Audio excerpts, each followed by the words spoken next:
আমি অত দূর পর্যন্ত এখনো চিন্তা করছি না, কারণ যেহেতু আমাকে ১ বছরের জন্য দায়িত্ব দেওয়া হয়েছে।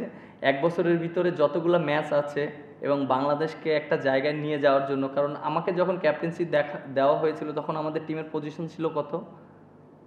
১০ নাম্বার। ১০ নাম্বার। এখন আছে কত আমাদের? ১০ই আছে।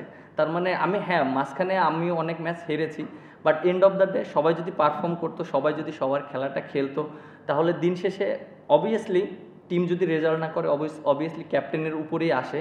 বাট টিম যখন ভালো খেলে তখন কিন্তু অবশ্যই টিমের সবাই একত্রিত খেলেছে বলে পারফরমেন্স হচ্ছে।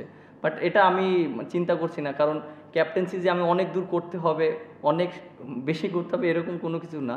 এই ক্যাপ্টেন হয়তো আজকে আমি আছি, আমার জায়গা থেকে আরেকজন আসবে, বা দিন শেষে কিন্তু বাংলাদেশ, আমরা বাংলাদেশের হয়ে খেলছি এবং বাংলাদেশকে একটা জায়গায় নিয়ে যেতে চাই, এটাই হলো আমাদের লক্ষ্য। না, সন্তুষ্ট সেটা না, আমাদের তো সামনে বিশ্বকাপ আছে, আমাদের তো কোয়ালিফাই করতে হবে।